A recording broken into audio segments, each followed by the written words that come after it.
But Hamas is a terrorist organization, and they want to kill all Jews. Wow. And from my understanding, that is their objective. So, is there a way to make peace with them? Probably not.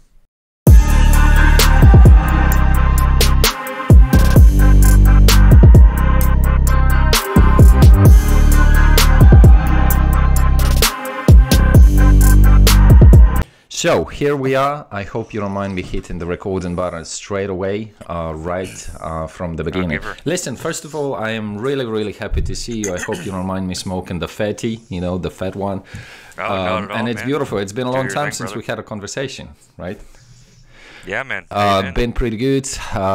Fortunately, pretty good. I've been thinking today. It's funny how we managed to find time to record the podcast when the whole world is on the brink of, I think, the end, right? It's crazy. We've seemed to find reasons. Finally, we've found reasons. Yeah, definitely a lot going on in the world. That's true, Bam, and we're totally ready. How's it going with you? I'd like to hear a little bit about you this couple of months, I think, since we last recorded. Yeah, it's been a little while. Oh, things are good. Good, nice. Yeah, how about yourself? Staying safe, everything's all right. Staying busy. What else? Damn, I don't even know. Started using generators recently. Stocking up on EcoFlow. It can't be seen. Have you been using those batteries, like those? You know what EcoFlow is? EcoFlow. No. It's like this charging, almost like a charging station. I think it's called. Basically, like just a battery that it's pretty.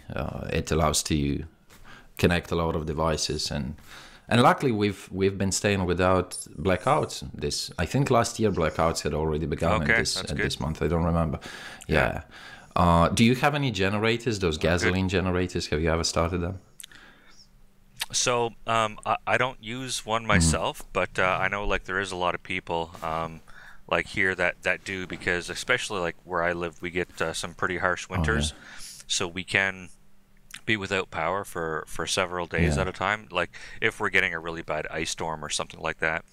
So it is quite common for a lot of people to have generators in the area. I don't personally have one because I never found the need. We're usually only without power for, I don't know, maybe a couple days. Actually, usually it's only a couple hours at a time, really. But even in the event that we did lose power for a few days, I can usually go without power. It's pretty good. A bit of, so to speak, a retreat, where you stay offline, right? Yeah. Nothing better. Yeah, I mean, I spent years in the military, so I just pull out the Coleman stoves and, just do my thing. I can still cook, and now I will only have running water for so long, so I'll essentially just have, I always have a stock of fresh water supplies, like in containers, in the event that it happens. But it's not often, especially where I live. I recall nearly a year ago you had sent me a little instruction about making a little stove off of a can, I think, right? Using. Yes. I don't know, fortunately or unfortunately, I bet fortunately I've just never gotten to use it, to be honest. I think that's good. I think just. I've for sure. I've wanted to try it just to try it. Out of curiosity, see how how that it would go. works. That would be an adventure. By the way, I'm using a headset this time because I remember our last video, my audio didn't seem super loud. It almost seemed a little bit drowned out or something. So I figured maybe it was my mic. Have you ever used any of these podcasting platforms? I bet not. You're not into podcast that much. I think last time we were using a different one. Last time it was Zencast, and now it's Riverside, but the interface is approximately the same. Yeah, this time I'm not. I started using the services because they allow me, as I've already said, they allow me to separatedly download audios and videos from all participants. And this time I wait after the recording is finished. I wait like 10 minutes, and then Riverside gives me the created video, and I think that's just a little bit less actions. So that's good. That's good. Yeah, I don't know. Do you think so? All winters in Canada are pretty tough. It's not like one winter you get it a bit easier, right? It's my understanding. I think it's not much different than your climate in Ukraine. I could be wrong, but see, we do have a very large country, so certain areas will get a lot of snow, whereas other areas that are closer to the southern border, don't get a lot of snow. I'm originally from Halifax on the East Coast, and winters are pretty mild there. If you look at other places like Toronto, Ottawa, areas that are really close to that border with the United States, winters are pretty mild. I currently live, where I live in New Brunswick. It is a little bit further north, so it gets cold. Right. And at times we can get some pretty heavy snowfalls. Have you ever lived in a flat? Have you ever lived in a flat, in an apartment, other than private house? Years ago. Yeah. It's been a while. When I first moved out of my parents' house years ago, I lived in an apartment for a little bit, and definitely life is easier in an apartment because then you don't got to worry about shoveling shit. Nothing. You just, what I mean? I guess, like the apartment that I had, I guess I had a small deck on the back or a balcony, I guess, on the back, and you'd have to shovel that. But I don't think it's just about shoveling the snow. It's like, you can't even spend one day without. I don't know about you, but I go out. So many things need to be, if not fixed, then at least improved. And it's this never-ending race, And I've been pretty competitive with my neighbors. How's your relationship with neighbors? Is your house close to other houses? We have a neighbor on one side. On one side, we don't have anybody, but on the other side, we do have a neighbor. And we've only been living here for a couple of years, and we haven't really talked to them a whole lot. That's probably a good life. We've waved at them a couple times, and they haven't really waved back. So I don't think they're too friendly. Yeah, those neighbors, it's a miracle to run into a friendly neighborhood at times. Well, that's it. So we have, to maybe some of my listeners' surprise, come here today not to talk about friendly neighborhoods. In fact, quite the opposite, I would say, right? And I think the reason why I've decided, first of all, I really wanted to talk to somebody about this current situation between Israel and Palestine. Is it Palestine? People pronounce it differently. It's Palestine, right? No, Palestine. I think it's, I've always called it Palestine. Yeah, maybe that's like an accent thing, right? Yeah, could be. And people, and it's not really only current thing, because turns out it's been happening a long time. And if this, and being a Ukrainian, if there is one lesson that this current war has taught me personally, is that the necessity and importance of keeping a track of geopolitical and global situations, like international affairs, so to speak, to a certain extent. So today, if you don't mind, you will be a teacher of mine in a way, and I would totally love to get educated. I've been hearing some opinions about that. I've been listening to some podcasts. So your opinion as an ex-armed force member of Canada, would be of a particular value, I believe. And I think you've been keeping up with those news, haven't you? Oh, absolutely. Yeah. I mean, like all the time. I've always been pretty kept up to date with world events and, especially conflicts and stuff like that. The Israel-Palestine conflict is something very, very controversial, and that's, I think, all over the world. They've been fighting for years and years. So now, I mean, before we start this conversation, I want to let your viewers know, or anybody else that watches this video, that I am in no way a Palestine supporter or an Israel supporter. I am somebody in the middle who is just going to be giving, kind of my opinion on certain things that we talk about. But I am in no way a supporter of one side or the other. I'm just kind of like, a neutral observer, person, kind of observer, I guess, in the middle.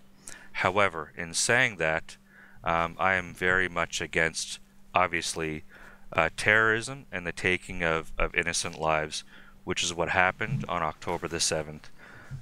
It's unspeakable, like it's unimaginable what had happened. Essentially, Israel experienced, their own 9/11, kind of like the Americans did. Like right now, there's a lot of people are criticizing Israel for what they're doing, but look what happened. If that happened in any modern country with a powerful military, would the response be any different? Yeah. Absolutely not. And in my opinion, they do have a right to defend themselves, and they do have a right to seek out and neutralize this threat. So an interesting point. Yeah, I absolutely agree. I think I would have to subscribe myself to your opinion. I am even less educated, so I think I have even no rights to kind of subscribe myself to this or that group. First of all, how are the things currently since October 7th? How the current status quo is happening? Because, you know, back when it happened, it made a huge kind of noise, you know, and rightly so, because it was absolutely unheard of, and atrocities of that kind. I was, you know, the thing that got my attention particularly was that one video. I don't remember if we exchanged that video on Instagram, where a German tourist, that young girl who had come for some sort of a party, some rave or something like that, and then later those terrorists uploaded a video of having her on some kind of a pickup car, and she was, I don't know, evidently dead, or maybe hopefully dead, because the position in which her body was on that pickup was completely unnatural. And how people were running through the desert and screaming, and children, yeah, that was totally unacceptable and crazy. So there is an opinion that says that when Israel, we will get back to the roots of that cause a little bit shortly, right? But before we go in that, I think that's pretty connected to what you've just said. There is an opinion that if Israel answers rightly so and powerfully, militantly powerfully, they will definitely be compromised in the eyes of publicity just because of too many civilians that reside in that territory, Gaza Strip, right? That is. So the more powerful the Israelis' response is, the less chance, the more chances that they will be,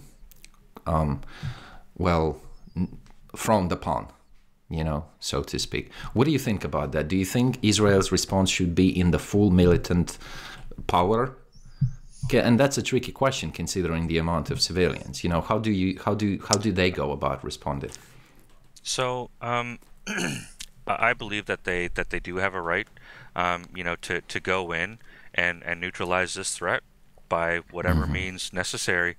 However, in saying that, they do need to be held accountable, and they do need to be responsible for ensuring a minimal amount of civilian casualties.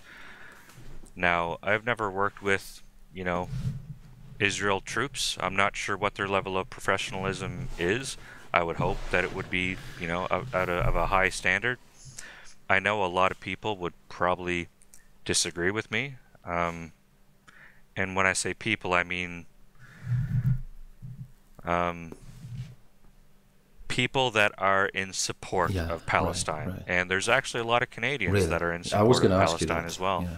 And it's not just Canadians. I've been hearing increase of support and all those sorts of revolts, everywhere, you know, and it's interesting. It's interesting. We'll get into that. Now, now, from what I've seen, it looks like most Muslim countries and most Muslims are all in support of Palestine, but as well, like even Canadians who are non-Muslim seem to be standing up with them.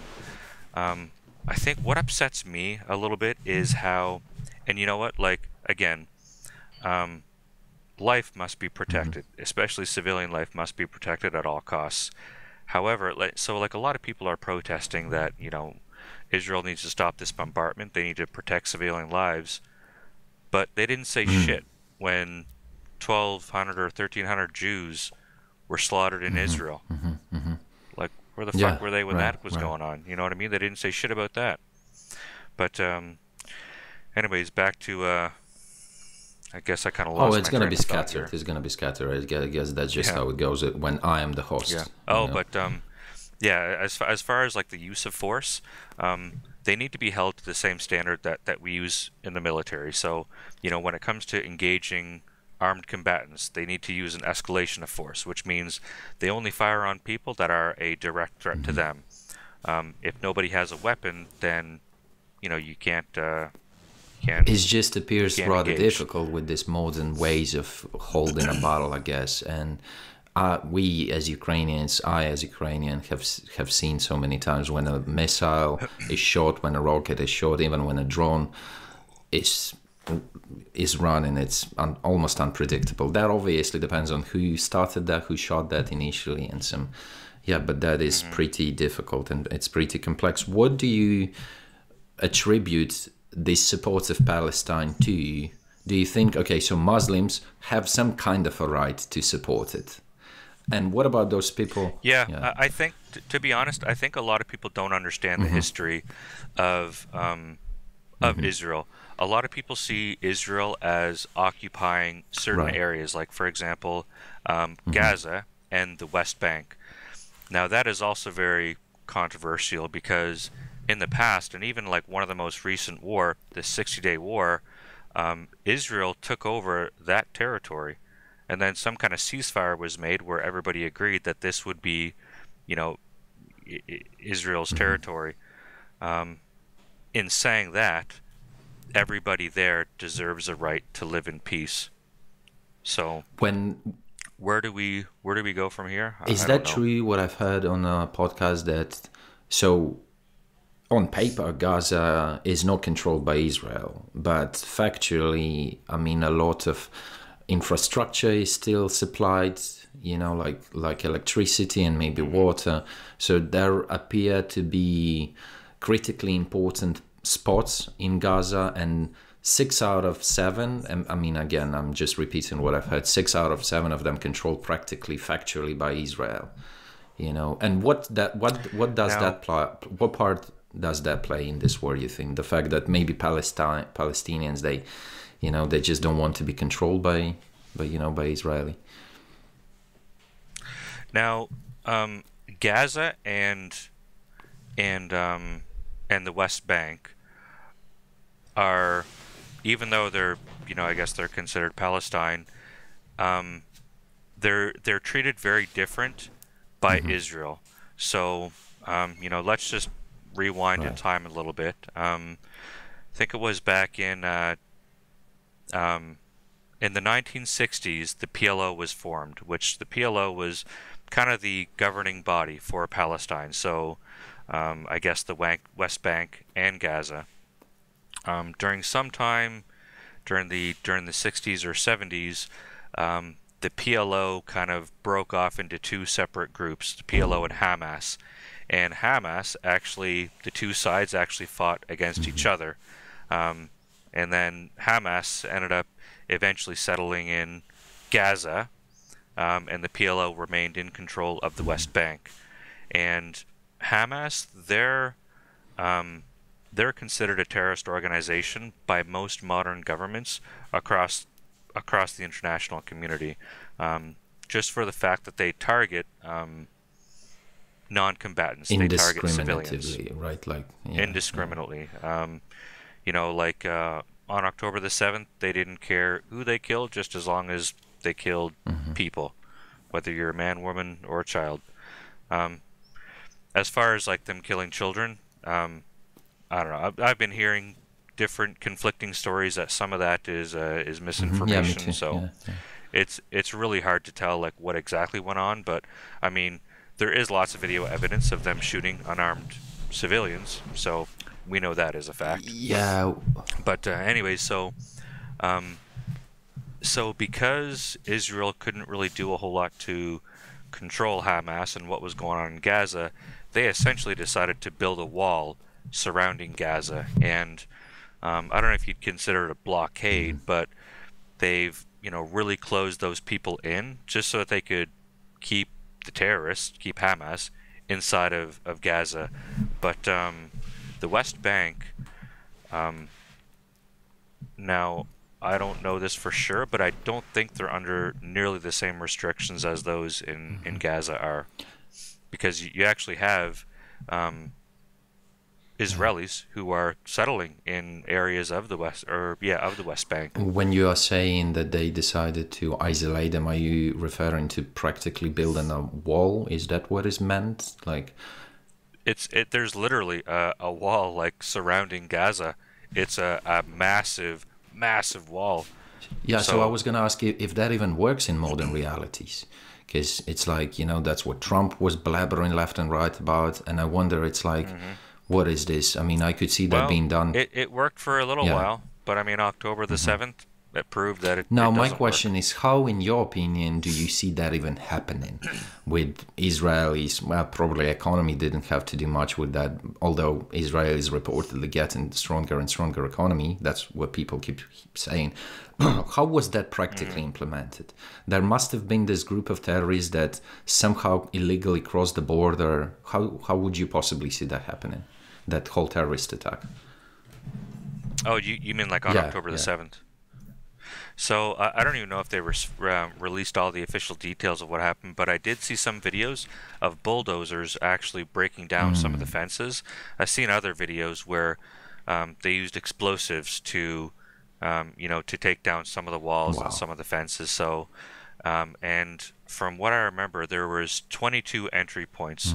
So in 22 locations, they whether it was heavy machinery or explosives, they brought down the wall in 22 locations all at the same time and launched their assault. Wow. And then what do you make out of Israel's inability to foresee that? That's a relevant question that a lot of people keep asking. Yeah, so Israel, I think it's safe to say Israel has probably one of the most effective intelligence communities in the modern world. And as far as like cybersecurity, they're number one. Wow. So the fact that all of this went unnoticed was a huge failure from their intelligence community. So definitely there's going to be some review on. Well, it's like I feel wrong. like you can never be. That's why, I mean, probably the same question could have been asked: how come Crimea was occupied? Right? It's like, well, didn't you see the neighbor that we've been living next to? Wow, interesting, interesting. So now another thing that really kind of like upsets me is I've seen some people compare the two conflicts: Ukraine, Russia, Palestine, Israel. They're two separate things. And I seen this one video that was going viral where a guy was criticizing the media because he was saying that it's unfair how we're looking at Ukrainian soldiers as heroes and we're labeling Palestinians as terrorists. And I'm like, that's a pretty fucking easy one. I don't see Ukrainian soldiers going into Russia and kidnapping Russian wives and children. Yeah, I've heard those points of comparisons. I've heard. Oh it's my like, God, it pisses me how off. how would you play in the devil's advocate? Because I don't know, like both of those happen to be in some kind of minority in terms of military power. Why? How would you relate to that argument if you wanted to play the devil's advocate? How could you possibly, see some point of why do people compare them? I think a big part of it is misinformation, and the Palestinians are doing a really good job at, I guess, taking videos, sharing images, photos, making graphics, really, drawing photos that kind of make them look like the victims here. You know what they also refer to quite often, sorry for interrupting, they often manipulate this argument that the majority of information and videos and news coming from the Israeli part. And so that's what they keep saying, that it's like the only side that is informing the whole world is predominantly Israel. So that's why we've got to be skeptical. No, that's untrue. I've seen way more pro-Palestinian propaganda than pro-Israel propaganda. Right. Here in Canada, anyways. I'm not sure about other countries, but here in Canada, way more pro-Palestinian propaganda than Israel propaganda. You know what's interesting? What's really interesting oftentimes, how people who had previously had no idea whatsoever about even the origin, they probably couldn't even point to those places on a map. Or now all of a sudden they take this contradicting stance and they want to support the underdog. I don't even know who's the underdog in this situation. But that's interesting. I wonder if this whole explosion of the internet has contributed somehow to it, and the the explosion of this, it's an information war. Conspiracy theorists and all that stuff. It's like, well, this what about people, this whataboutism happening all the time. you know, it's no different than what was going on in Ukraine Yes. and Yes. Russia. We even have a lot of Westerners Absolutely. that don't agree with supporting Ukraine and think that Russia should be able to do whatever they want, type thing. So obviously that's, you know, they've kind of fed into propaganda that was, you know, fed by Moscow. Now, have you ever heard about this term, Abraham's Accords or Jacob's Accords? Do you know what that is? I've just glimpsed into that. This does sound familiar, but Some kind of, I was only like an hour ago, I head. only tapped into that video that was speaking about. There obviously appear to have been this agreements, some kind of agreements between two sides somehow. And there was one person who said that those accords weren't as successful as they could have been because Biden wasn't sort of propelling that as much as he could have. And you know, it's a common narrative. So to criticize America for all the horrendous events on the face of the earth, and according to that speaker, apparently Biden wasn't sort of in the great too supportive of that because that's what had been started by Trump. So evidently, according to the person, Biden wasn't. So, you know, the person's... So that being said, my point is that quite often people tend to support the losing side, the underdog, is because they don't want to... They just make America this great, you know... they blame them for every possible horrible things that happen, and I don't know, it's just a bit of a lame argument, at least to me. Yeah, but it's a complex one. Let's get a little bit into the history of that. You know, so some people say it's been going on for thousands of years. Some people say it's 1700 BC is when everything first started. 1700 BC, and that was when the three Jewish patriarchs really formed the land of Israel. So that's why, like, a lot of Jewish people see Israel as their ancient land, because it was originally founded and settled by Jewish people. However, over thousands of years, it has changed hands several times, and different governments throughout have always, you know, made separated Israel into different portions and things like that. So and that's really, and do you that's think the reason that why it's so argument is relevant? This historical argument, do you think it's even relevant in modern realities to include this long course of history? Do you think that plays a part? Not really. Probably not. However, what I do also believe is that I think Jewish people should have a safe haven where they can live in peace. Obviously, they don't have that right now. Look at every single religion in the world, whether it's Christianity, whether it's Muslim, you know, all the other religions, and there's several countries that are predominantly, you know, one religion or the other, and in a lot of cases there is several different countries. You know, for example, how many Christian countries are there? How many Muslim countries are there? You know, there's... However, when you look at Jewish people, they only have one country, which is Israel. So a lot of people, they look at that as their... Or in the past, you know, Jews have looked at Israel as their safe space. I don't know if you'd call it their safe haven or something like that. Their homeland. But I mean, as far as, like, bringing the argument of ancient history, I don't know. But I mean, at the same time, the Palestinians would argue the same. You know, they're going to bring up points where, you know, during the what was it called? During the Arab conquest, you know, the Arabs took over that whole area. So, and at one point it was run all by Arabs. And that the Arab conquest was the year 638. Yeah, right. So yeah. Like if we play this game, it can be played. Two sides can play this game. So like I've said, it's changed. This piece of land, and it's the most documented piece of land on the face of this earth. It has changed hands, so many times between the Jews and the Muslims. So I think part of the problem is, as far as the October 7th attack, I think in a way we are all at fault for not doing anything sooner. We all kind of let it boil down to this.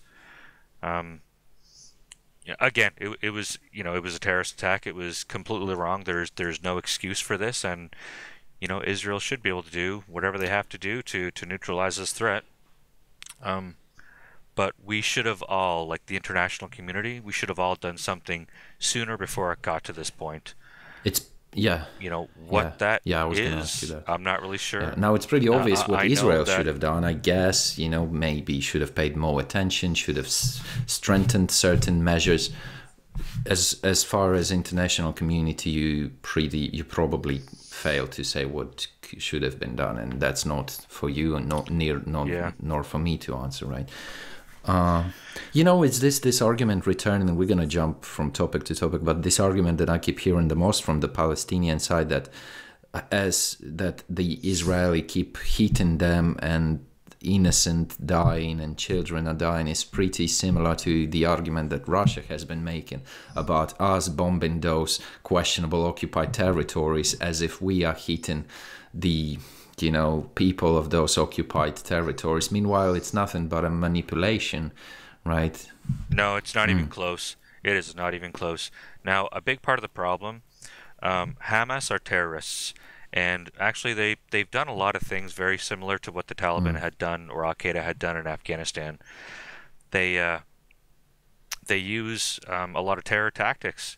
Like right now, Israel released proof that one of the headquarters for Hamas is located directly underneath of a hospital. Wow, yeah. So they can't bomb it. They can't bomb it. The only way they can destroy this underground complex is by sending troops down there and clearing it out, which is gonna be nasty. That's gonna be a nasty war. And there's tunnels all throughout Gaza. So what else is Hamas infamous for? Is there anything that you could recall? I mean, obviously being called a terrorist organization internationally implies a big record, but maybe is there anything that springs to your mind, particularly any, doings of them? Yeah, so their objective is really the destruction of Jews, of all Jewish people. Unlike the PLO, which is in the West Bank, they essentially just want to live in peace. But Hamas is a terrorist organization, and they want to kill all Jews. Wow. And from my understanding, that is their objective. So is there a way to make peace with them? Probably not. Now, a lot of people say, like, oh, well, we support the Palestinians, we don't support Hamas. Like, I'm hearing that from a lot of Westerners. We support Palestine, we don't support Hamas. Okay, well, that's a little bit of a problem, because the Palestinians support Hamas. So where do we go from here? I don't really know the answer. So I think a lot of people don't know the answer. Wow. It is very complicated. Well, I think but one thing is for sure. Yeah, go on. That Israel, does need to neutralize this threat by whatever means necessary. Absolutely. At the end of the day, sometimes there comes the time when you just need to act pretty kind of black and white, relatively speaking. It's like there's a threat. If there's a group that's considered a terrorist organization objectively, what else can there be done? Negotiation? Absolutely not. Sooner or later, there must be. Now now they are getting a lot of criticism right now because of their bombardment of Gaza, and it is going to be, I imagine, pretty hard for them, because you have 2 million people living in a very, very small area. Just for perspective, here in Canada we have a province called Prince Edward Island. It is an island, and it is tiny. It is absolutely tiny. And Gaza is, I think it's like either a quarter or half the size of that province. So it's a very, very small piece of land where you have 2 million people. So of course you're always going to have the risk of civilian casualties, And I and think that's what Hamas is relying on, right? they Yeah, are. And now the problem with Hamas is they will often strategically place themselves within the right. population. So that makes it harder for Israel. So, maybe they do need to scale back the bombardment and just send the troops in. They're gonna receive a lot more casualties Yeah. that way, but at least they can minimize civilian Are casualties. people of Gaza predominantly of support of Hamas? Obviously they are, right? So, They wow. are, yeah. Not even understand it. They're probably Now, okay I with the mean, price that they may pay eventually with their life, right? I mean, um, I don't know about that. Yeah, it's Um, hard to say. Now, I would, yeah, it's hard to say. I would think that the majority of Palestinians wouldn't. I don't know Neither if that's do, what you yeah, I call don't them, know, probably. Yeah, yeah. Palestinians. That's what I'm guessing. But I would think that the majority of them might not have even Mm-hmm, supported this mm-hmm, terrorist mm-hmm. attack. Like so I imagine this was obviously a very secretive operation. Are they So I under imagine very restrictions of few moving people. around? Is it relatively easy for a Gaza citizen to come in, come out? I would imagine that's got to be first priority. I can't Yeah. comment. I would think it wouldn't be that easy. I would It think wouldn't it would be be in relatively Hamas' difficult. interests, right? If the citizens moved. Yeah, Wow. yeah, I would think it would be relatively So they are difficult. hostages, pretty And much. this is, uh, Well, yeah, I guess I get it. I get it. Yeah, some of them at least. I don't know. Yeah, it's a tough call. Like a lot of people would say that yeah they're hostages, that they've been oppressed for years because they do have this wall surrounding them. However, they have just proven the wall was a good idea because they just went in and killed 1,300 civilians. So that just proves that Israel was right to have some form of security. Actually, that proves that the security wasn't enough. So Yeah, a lot of people something have else needs to be mentioned done. this famous Iron Dome. I think that's what it's called. Yes. Yeah. Defense system of Israel. Did that Yeah. did that Yeah. have to play any part in that, or am I mixing up different military systems? So Iron Dome is from, No, no, no. The Iron Dome is in yeah. Israel. Correct. Yeah. Okay, and is it supposed to protect from air threat? From air threat. Yes. Any rockets that are coming in. However, it can get overwhelmed, and that's essentially what they've been doing. Now, I don't know, how much you know about what's going on in Israel, but it's pretty normal for even the past 5 years, even before the October 7th, every month or so, there'd be a series of Wow, rockets that would be flying out of Gaza into wow. Israel. It's Well, been a thing yeah, Israel for has always years. had this ring to it. This Yeah, battlefield ring to it. Um, do yeah. you think the purpose of that recent attack was more symbolic, other than to achieve a particular purpose? Was it mostly some sort of a power move, display of the ability, so to say? Mm, that one's tough to say. I don't think so. I think it was just to go in there and just kill as many Jews as Mm, possible.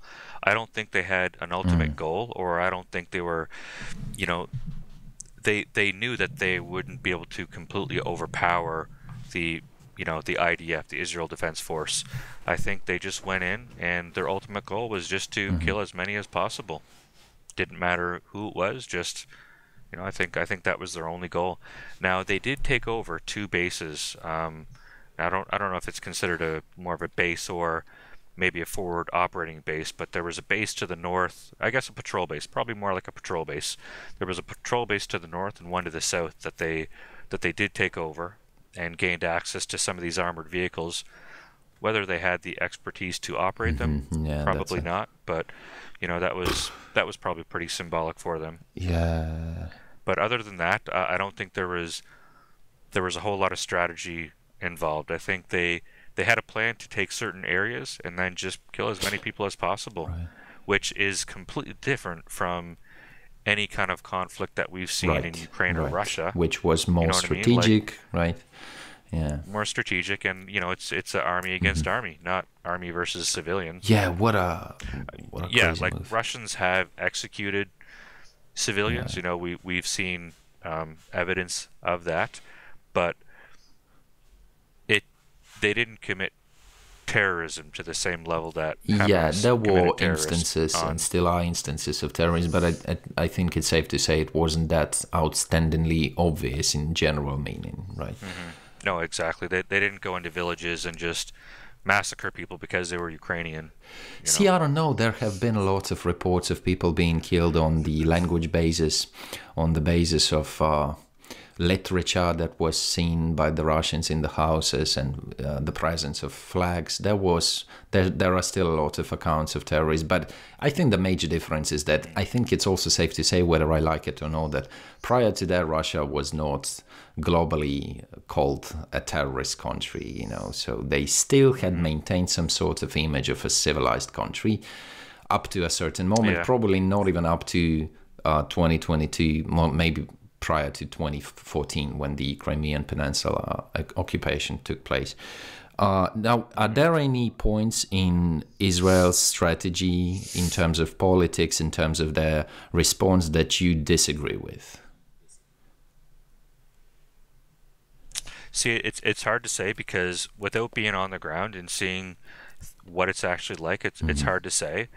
The aerial bombardments, they have to be very careful, because you do have a lot of people. Now, in a case like, for example, a NATO country, if we go into an area where we know there could potentially be lots of civilian casualties, we're not going to launch munitions that could possibly hurt civilians, because once you start killing civilians, then you're against the whole village. You know what I mean? So I think maybe they do need to scale back the bombardments and just send the troops in. It's going to get messy. You're going to lose a lot more soldiers, but ultimately we need to protect civilian life. How many members are there, reportedly? I don't know. Nobody knows. I couldn't tell you. Will that be? I imagine Israel would have somewhat of an idea, but off the top of my head, I'm not sure. Straight up just sending the troops, do you think that will have the intended effect? Do you think that would be eventually successful? You think with Israel's? Yeah, I bet with Israel's military power, right? Oh yeah, they do have a pretty modern and powerful military. Do you think by doing the airstrikes, it was intended to have certain publicity effect? And I bet a lot of people just wanted that country. A lot of Israel's locals wanted that country to powerfully respond, obviously, right? I would imagine, yeah, especially all the families of their loved ones who were slaughtered. Like a lot of 1,300 people. That girl, though, she was a German people. Right? That girl, man, why the hell? Oh, actually, yeah, and I think there were 6 Canadians that were killed as well, and over 20 Americans that were killed during this conflict. And I believe there's still quite a few Americans that are missing. Some presumed dead, some presumed to be hostages at this point. Why is Turkey in such a support of Palestine? Is that historical? Yeah. I mean, part of it. Turkey is a Muslim country. I'm sorry, do you hear those noises that are coming from another room? Anything? Do you hear any noises? Because my girlfriend is training. No. Oh, no. My woman is fighting her own battle, so. No, yeah, okay. No worries at all. I can't hear any kind of background noise. I'm just trying to think of how to word this.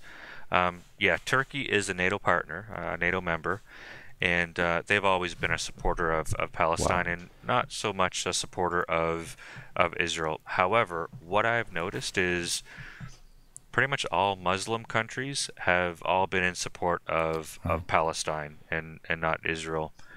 Why that is? I think tribe mentality, don't you think? Just blatant us versus them. Don't you think that might be the case? Sometimes it seems like more of a holy war than anything. And so religion does play a part in that, you might yeah, you might get some hate for this video for me saying that, but there's a close friend of mine. Actually, he was my best friend for many years. I love the man to death. You know, he's a great guy. Um, Once we were, I can't remember what year it was, but he always lived. He's Muslim. Always lived here in Canada. I'm not going to Right, mention yeah, any sure. names or anything, but always lived here in Canada. But born, I'll say, in a country that's in a Muslim country. Immigrated here when he was only a child and did all of his schooling here in Canada. As an adult, he decided to move back to his Motherland. um, I don't know if you'd call it his home country because he spent most of his life in Canada, but back to where his family Right. where his family roots are from. And he has been posting a lot of pro Palestinian propaganda, and one video in particular was really showing support for Wow. Hamas. And so I put a comment on his video, or sorry, and on his social media post, and I said, man, how can you support these people? I literally watched a video where a bunch of Palestinians or Hamas gunmen opened fire on a bunch of civilians. Like it blows my mind. And then he started kind of bringing up the fact of how over the years Israel has killed lots of women and children. I'm like, okay, but still, this is a terrorist attack. There's nothing else about it. Like, how can you support this?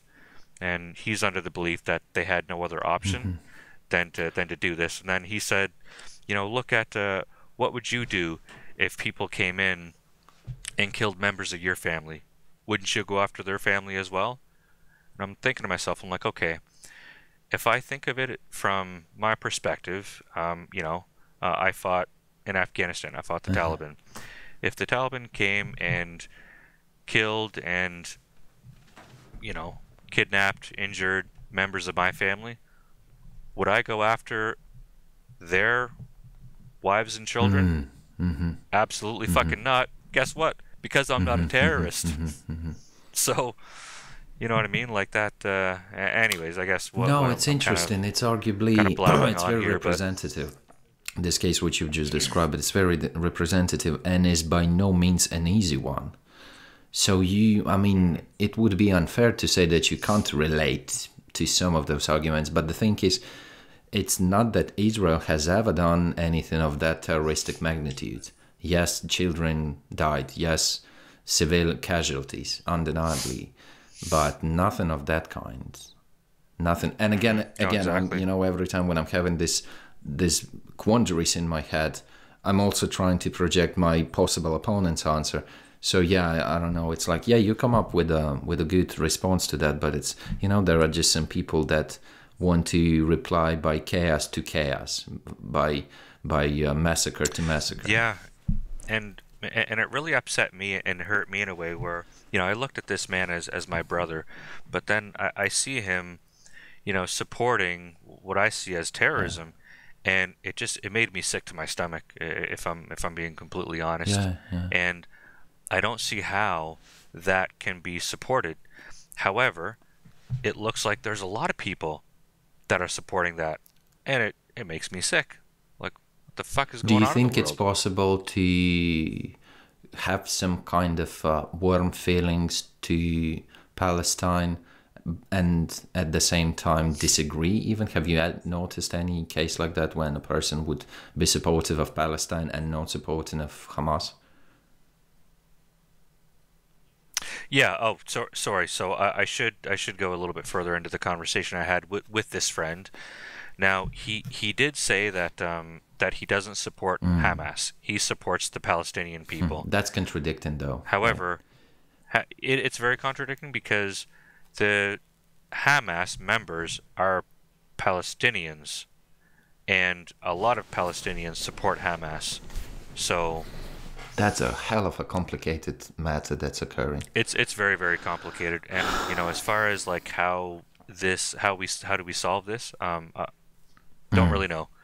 Now, the more that they bombard, the more that they go in, the more people they kill. Really, it's just making it worse. However, they are well within their right to defend themselves and neutralize any kind of threat. Yeah. So whatever is. It's just like Right. Afghanistan.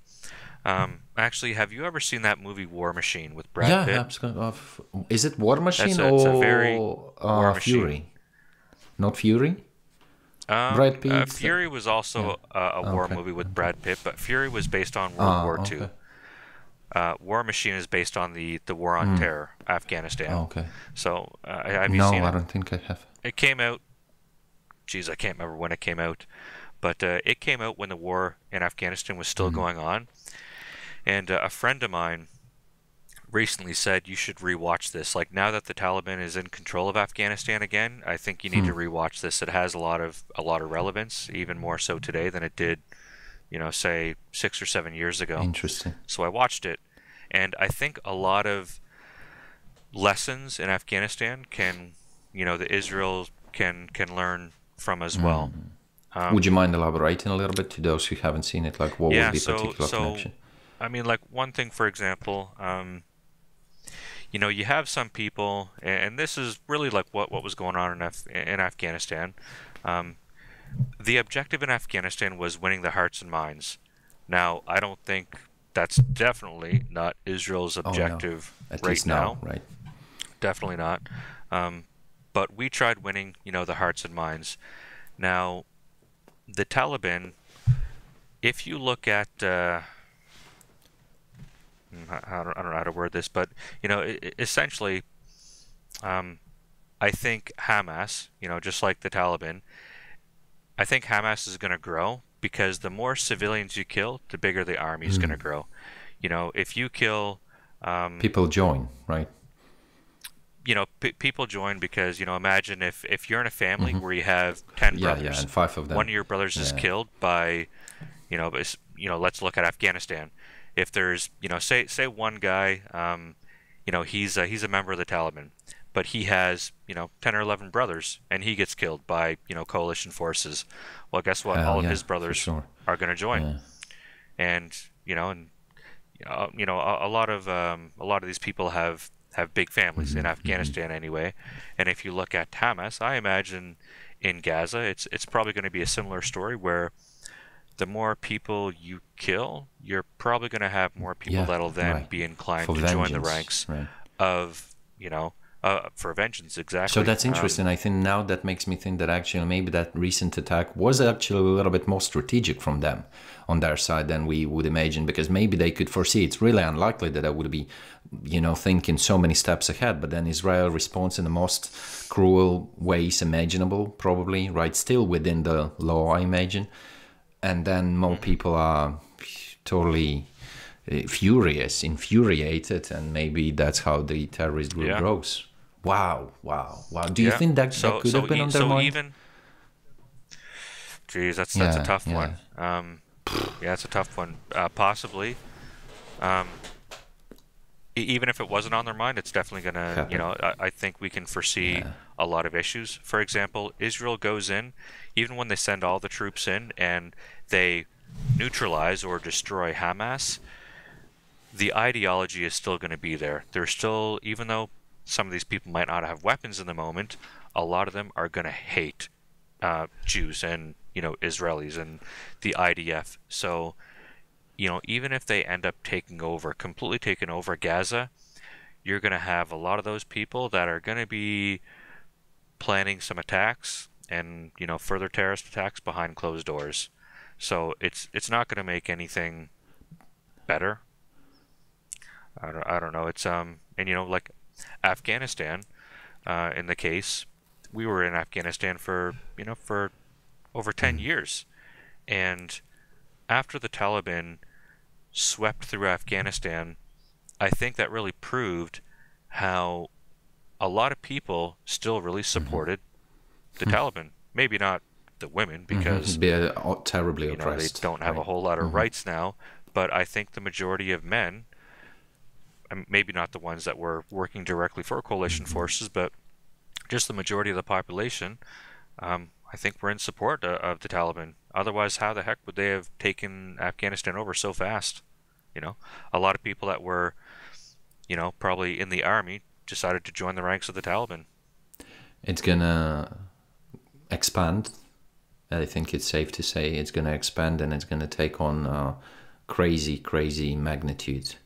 And that's interesting because, again, I think I am able to notice certain parallels between Israel and Ukraine because, let's even imagine that some sort of peace is on the horizon between my country and Russia, and then so many Russian soldiers died.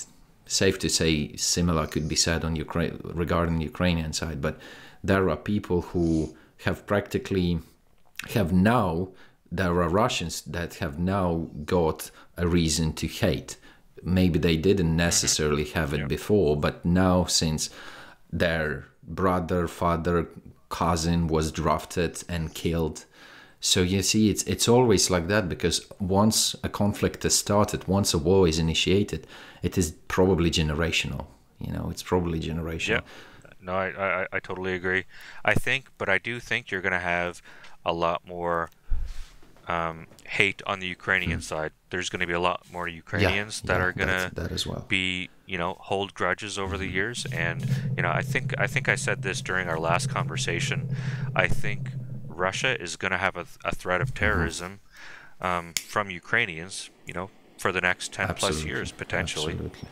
Even after this war is over, I don't think it's going to be over for Russia. I think you're always going to have Ukrainians that are going to, behind closed doors, be planning how to inflict casualties in Russia. Because if you look at Russia and Ukraine, the majority of Russians have been relatively unaffected by this war because the war is in Ukraine.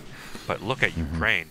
Every Ukrainian has been affected by this nasty war, whether it's, family members, friends who have passed away, whether, like every single Ukrainian, and really nowhere in Ukraine is safe, but the majority of Russians still feel safe in their beds, and it's really unfair. That doesn't stop them from supporting the local running government, the current running government, running party, and taking some kind of an active stance in that.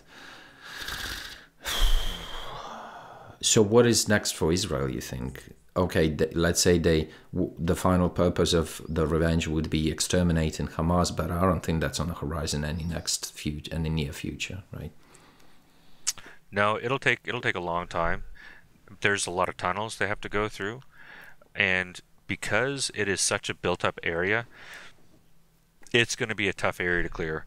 It's going to be really tough. They will, I imagine, eventually occupy the majority of Gaza, and they'll be doing a lot of searches, similar to what we did in Afghanistan. I think they'll go in, they'll destroy everything that they can possibly from the air. They'll send in ground forces. They'll occupy for several years. They'll do some investigations. They'll try and hunt down and neutralize any kind of other threats that they can possibly find.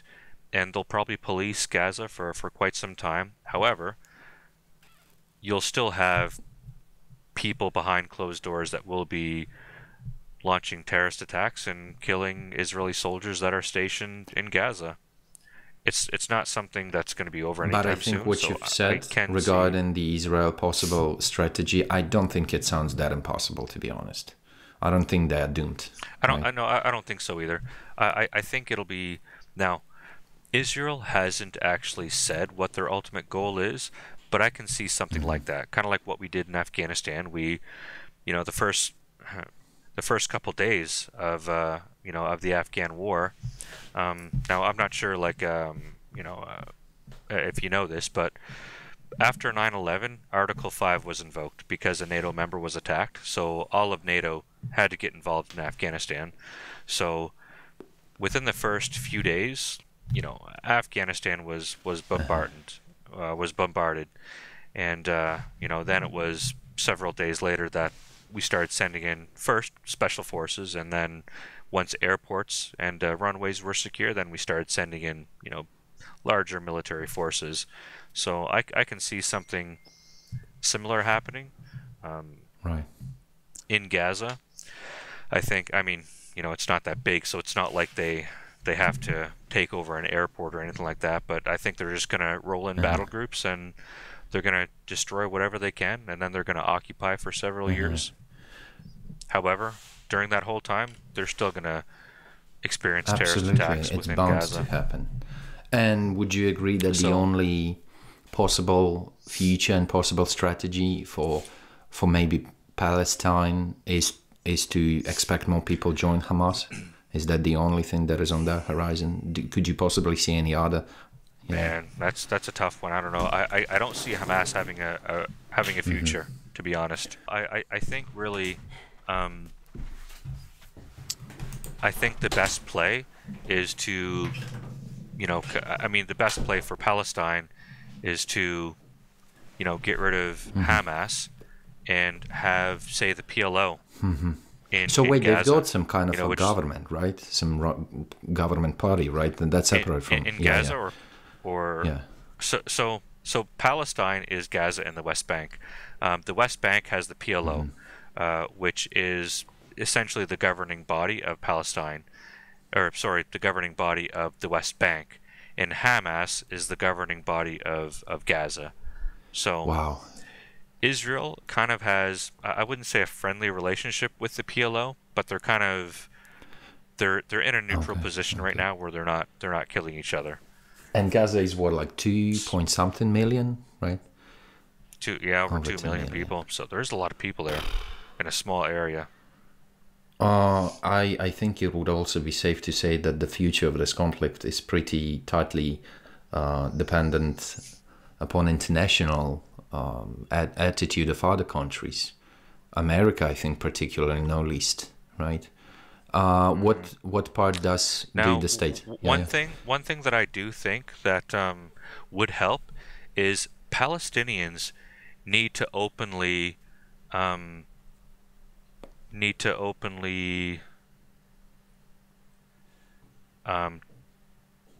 guess not support Hamas. Like they need to criticize. What's the word I'm looking for? Criticize, but as well, they need to distance themselves from Hamas. They need to prove to the world that they don't support them. They need to distance themselves. They need to and invite some kind of other governing body to to control the area, perhaps the PLO. Interesting. I don't see Gaza I don't see Hamas having a future in really anywhere. They're a terrorist organization. But the problem is that now, since what happened, whenever you hear the word Palestine, it equals terrorist these days. It's like, at least in some circles. So I don't even know if they've got enough exposure. I don't even know if they've got enough voice. And I don't think that's fair, because it's no different than, say, Afghanistan. I did 2 tours in Afghanistan, and I'll tell you, there is a lot of awesome people in Afghanistan. There is, there's translators. a lot of Did really you have some people. kind of translators, perhaps?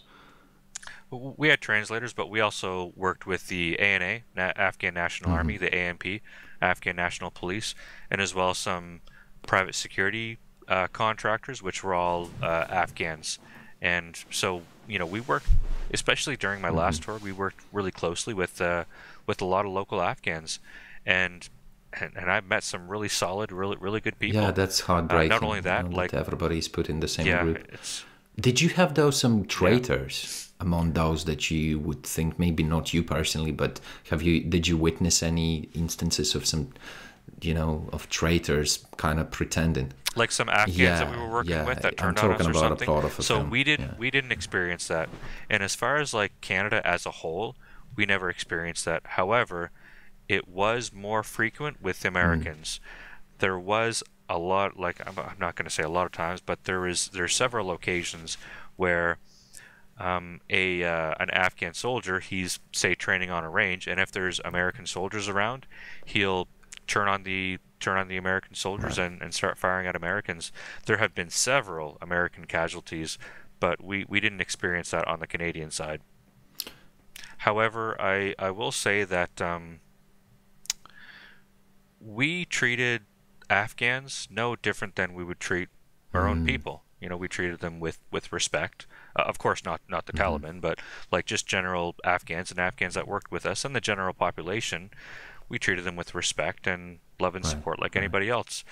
But I did see some Americans treating Afghans very, very poorly. That poorly. That like in a very disrespectful way, in a very condescending way, and which I thought was extremely wrong, unprofessional, unethical, unprofessional, very unprofessional.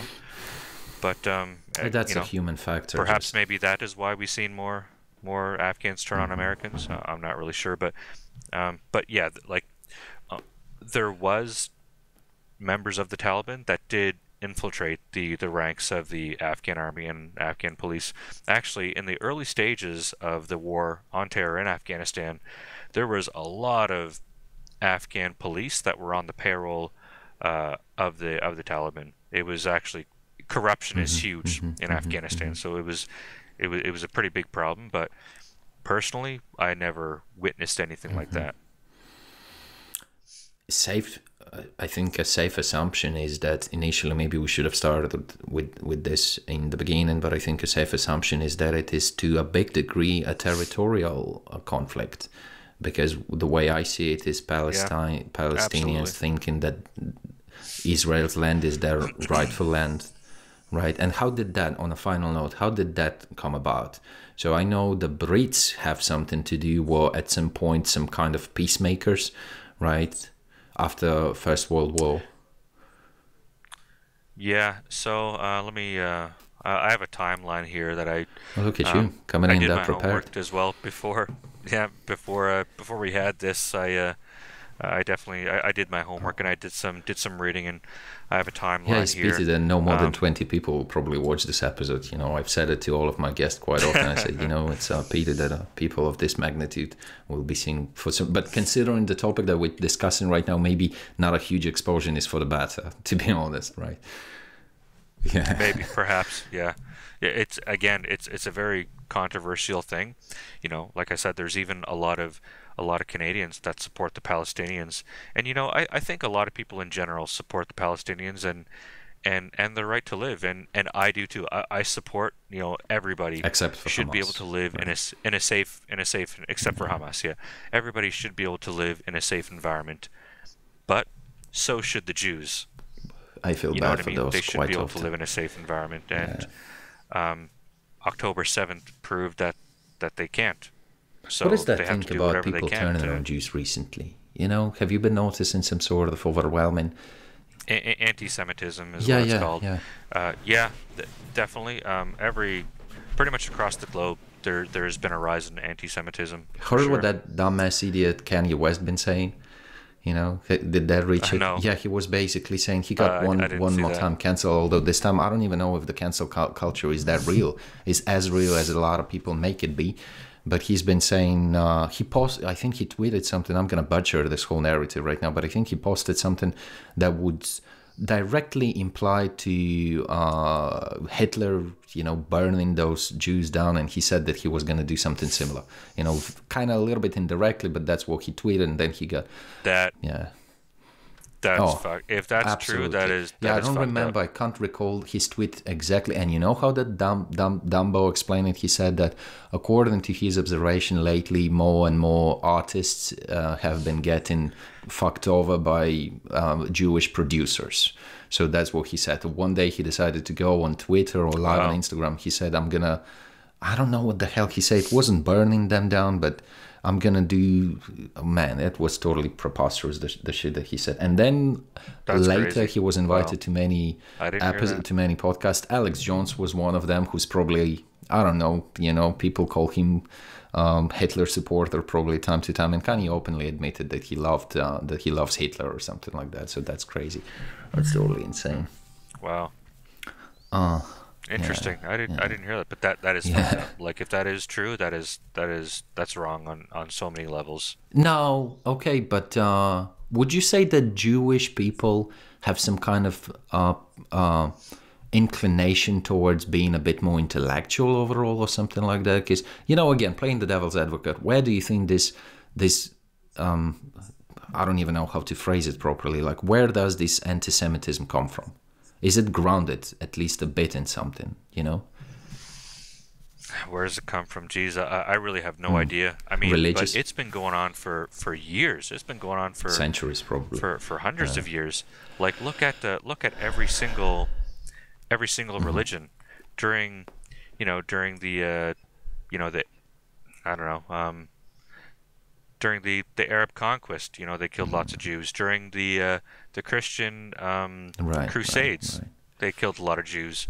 During I think it all Hitler's comes from the fact that Jewish killed Jesus. Fuck. Is that where it at least initially could have come from? Am I butchering it? I don't think so. Yeah. Because even before that, I think they were. Yeah, I don't know. Yeah, to be honest, like I always feel for whatever minority of people is being oppressed. I always feel for them. You know, it's just so unfair. It breaks my heart. Oh yeah, absolutely. Me too. No, it is. It's a shame, and yeah, like the Palestinians do feel oppressed, but they're oppressed because of Hamas. Yeah, first and foremost. That's the reason why. Like, you know, the border was the wall, the literal wall was built around Gaza because of Hamas. If Hamas didn't have an objective of killing all Jews, it wouldn't have happened. You know, if it was just the PLO running Gaza, they wouldn't be in this state. So that's why I think the Palestinians need to publicly is it the word decry? Need to publicly denounce themselves. Probably, right? Denounce. Thank you. That's why I'm an English teacher. For a reason. Denounce. Yeah. They need to publicly denounce Hamas, and they're not doing that. I'm not sure why. Wow, interesting. Yeah. Well, maybe that speaks to something. Like, maybe it does say that. Maybe they are in support of why that. Doesn't it? You know? So I think, actually, I think Turkey, because Turkey's a NATO ally, and they are a Muslim nation, and very much in support of Palestine. I think it would be good if Turkey got more involved in trying to have some kind of peace talks with Israel. Maybe not right now, because it might not be appropriate, because Israel is seeking justice, but it's unfortunately it couldn't have happened before, you know, October. But I think, you know, maybe a country like that needs to help broker a deal where the PLO essentially takes over Gaza, which again, PLO is the governing body of the West Bank of Palestine. Like in terms of power? I don't know. I really don't. Remember, at one point, the PLO and Hamas were at war with each other within the West Bank. So, I think it's possible if they get rid of Hamas, if they destroy and neutralize that, they can. However, you also have to destroy and neutralize the idea, which is so the much ideology harder. behind it. So much harder. That can be second really, Hamas, really third difficult Hamas, to do. generational. And it can't be a Western influence thing. It can't be an Israel thing, because they're just going to hate that no matter what. It has to come from a Muslim country, in my opinion, to kind of broker some kind of deal. Whether Israel will allow that to happen is another question as well. I'm not sure. Damn, that ain't a very positive prognosis, huh? Yeah, interesting. No. So it's, you know, things are going to be pretty dark for a little while, unfortunately, and really tough. So getting back once again to another attempt of ours, another poor attempt to get back to the territorial question, you know, how it all originated. So those people were split in different lands, right? Why do Palestinians now consider Israel their rightful land? And do they?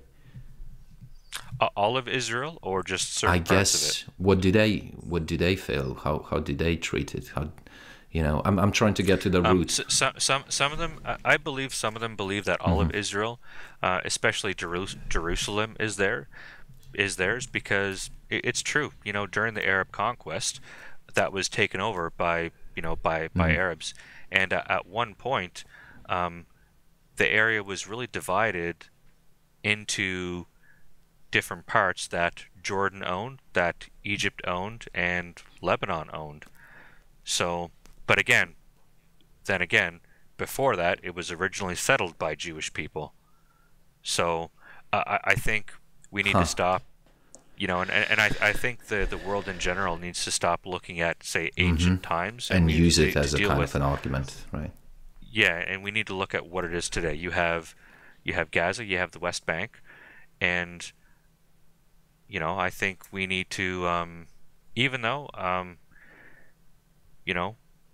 lot of all the Jews would say that's rightfully theirs, because during the 60-day war in the 1960s, they took over all that territory, and during the during the Arab-Israel war, the Arabs agreed to all these different territories.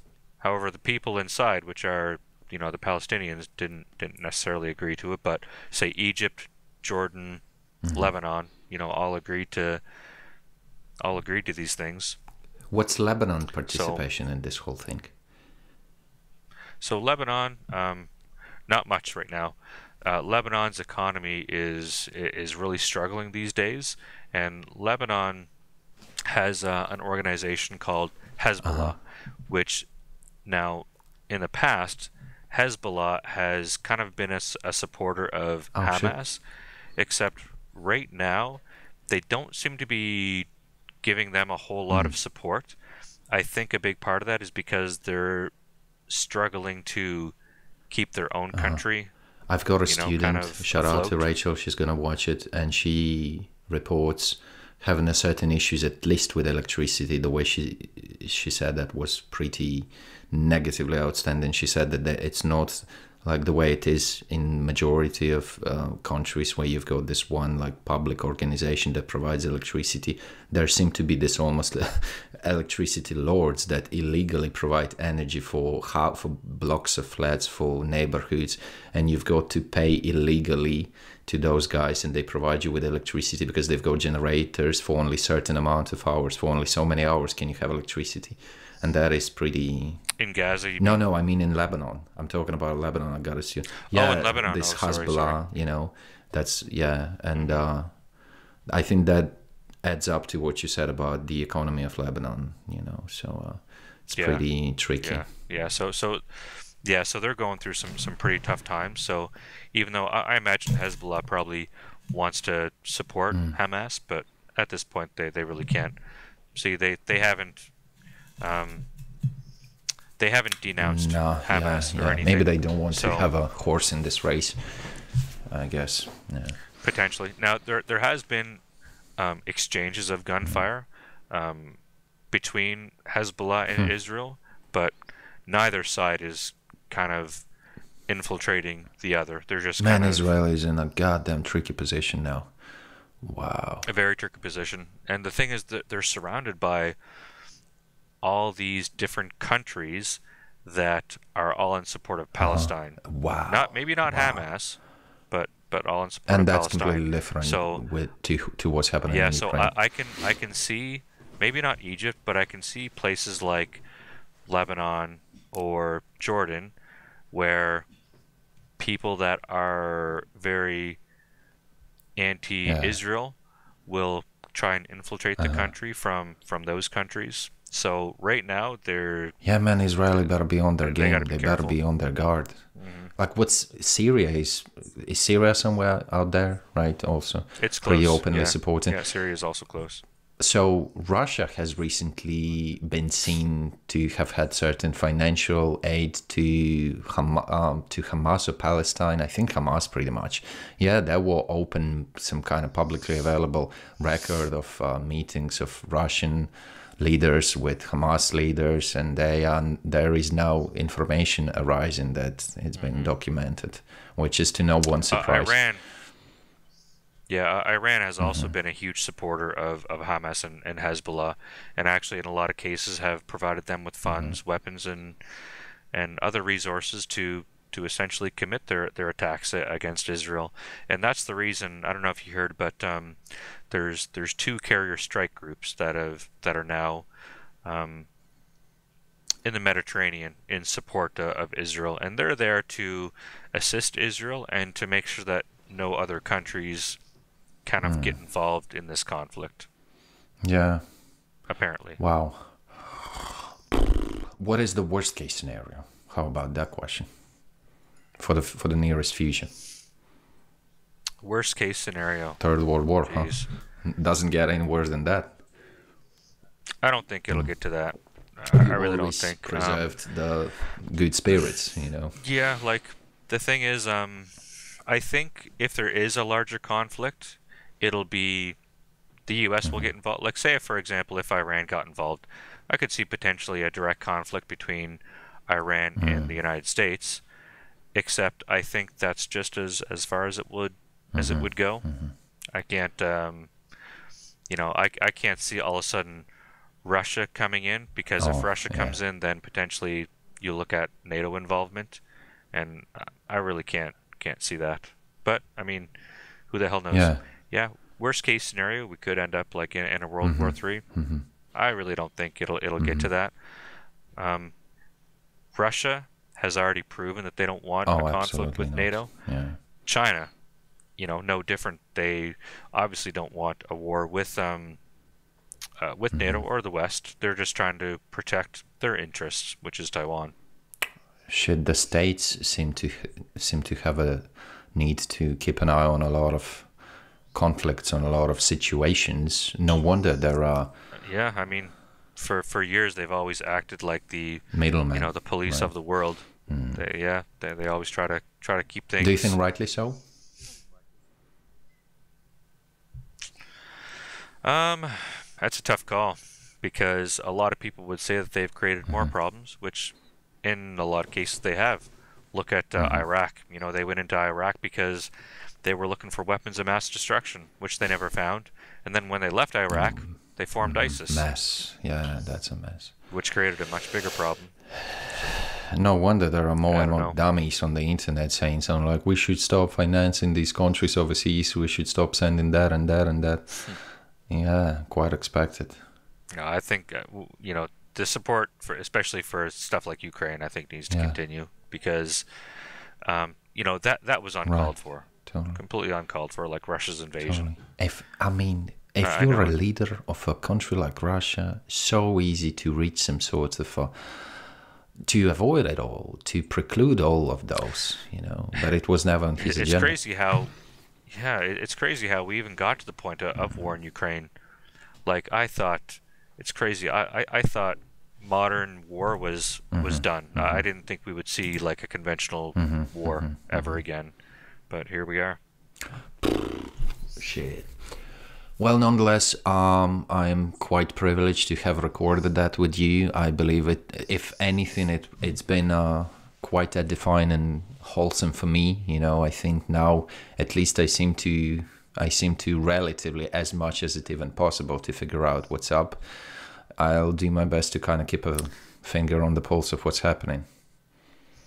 Yeah, I mean, you know, in conclusion, I support that everybody should be able to live in peace. You know, I'm ready to support the the Palestinian people. However, there's no way that we can support Hamas. So, you know, they need to again kind of